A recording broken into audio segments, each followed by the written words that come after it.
Zaki episode lupa gue udah episode berapa, tapi sekarang tanggal 22 Juni ya guys ya, Juni.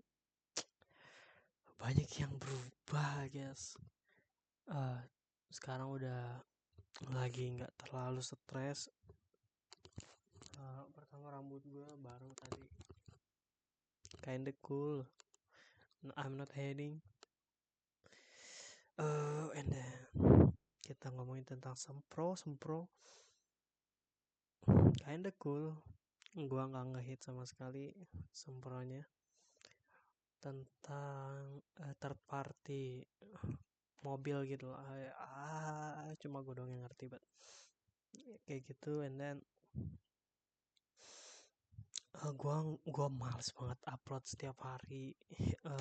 Maksudnya setiap hari ini ya, setiap hari apa namanya, maksudnya setiap hari yang kemarin gitu loh. Gue males banget, but gue kinda ada nemu motivasi baru bulan Juli. Ini ada pengumuman penting bulan Juli, terkhusus atau terfokus tanggal 5 Juli ada anime GOAT muncul di permukaan kita. Anime yang digadang-gadang sebagai romance killer aja, peak dari segala peak romance, semua romance kalah katanya. Gua nggak tahu namanya yang, tapi yang sering banget diedit di IG, buat gue lupa namanya, nanti gue pasti hafal dan gue pasti nonton tanggal 5 itu. But nanti let's see lah. Terus gue nggak mau ngomongin yang berapa bulan yang lalu atau berapa hari yang lalu, but tadi siang gue nonton Timothy Ronald ya. Biasanya gue jarang nonton, but tadi siang gue nonton. Ada 7 state, namanya tangga ternak uang, but ada 7 state di apa ya bahasanya ya, jika tangga ternak uang ini, jika kalian ingin makmur atau financial freedom, harusnya kayak gitu sih. Tangga pertama, menabung cash 10 juta. Gua nggak tahu itu buat apa, but kayaknya ya 10 juta nabung itu buat dana darurat harusnya. Tapi gue tadi denger sekitar 45 juta, but dengerin gue satu-satu. Yang pertama ada di nabung cash 10 juta.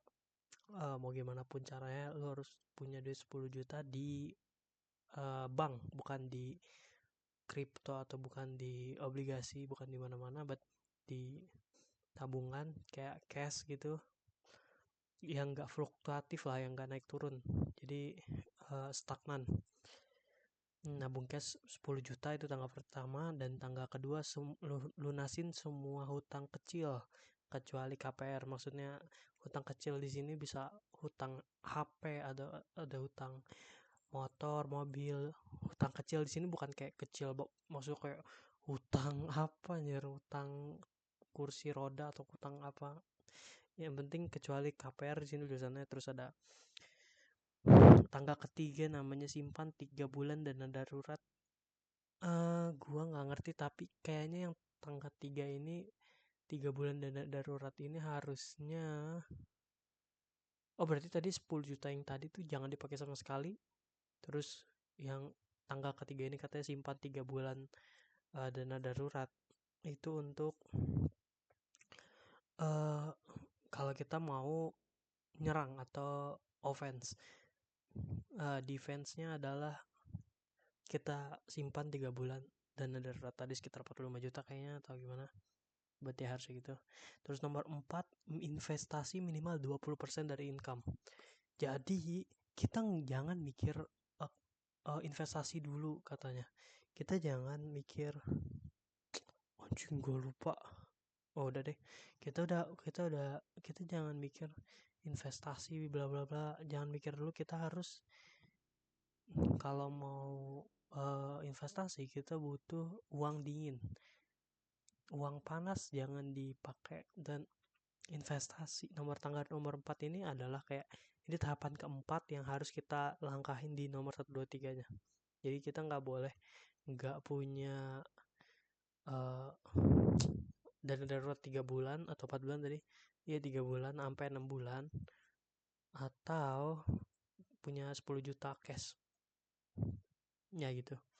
Terus kalau kita udah punya 10 juta cash dan kita nggak punya utang dan simpan 3 bulan dana darurat, ntar gue masih ke record ya masih terus kita baru boleh investasi 20%, cuma 20%, nggak ganas-ganas banget, 20% dari minimal kalau gue maunya 40%, soalnya gue akuin gue orangnya nggak suka oh ini gue doang ya, gue nggak terlalu suka berhubungan yang rumit-rumit kayak pacaran gitu. Gue sampai sekarang visionnya masih belum bisa dapet, but ya harusnya 40%. Nanti pas gue umur 23, 24 gue harus udah bisa kayak gini. Terus setelah kita 20% investasi, kita bikin nomor 5, tangga kelima, bikin dana pendidikan anak. Sebelum ya kata Bang Timothy, tangga kelima ini bukan dana pendidikan anak, tapi dana pensiun katanya. Bukan dana pendidikan anak. Dana pendidikan ini dari Prof. Kalima, aduh gue lupa namanya, buat dia itu. Terus nomor 6 baru lunasin KPR secepat mungkin. Kenapa baru KPR sekarang? Karena rumah itu aset yang makin hari makin, ini menurut gue ya, menurut gue bukan menurut Bang Timothy, tapi katanya tapi kalau kata gue, lunasin KPR itu bro, tanah makin mahal anjir ya. Tapi kayak gitu, lunasin KPR secepat mungkin ada di nomor 6. Dan terakhir, kekayaan abadi dan berbagi. Jadi kalau kita udah punya financial freedom, kita kekayaannya udah abadi, nanda kutip, ya, udah abadi, baru kita bisa bagi-bagi bro. Kita bisa bagi-bagi sebenarnya kapan aja dan dimanapun, bagi-bagi yang di sini adalah kayak ngebangun pondok pesantren, ngebangun masjid dan lain-lain lah yang kalian mau. Ya mungkin itu bro, tadi tuh gue denger ginian semangat banget gue gym, gue insane 40 menit kardio. Udah jarang buat ya. Mungkin gitu aja apa namanya penjelasan gue kali ini. Nanti gue ada video harusnya tadi di awal. Hari ini back day ya guys.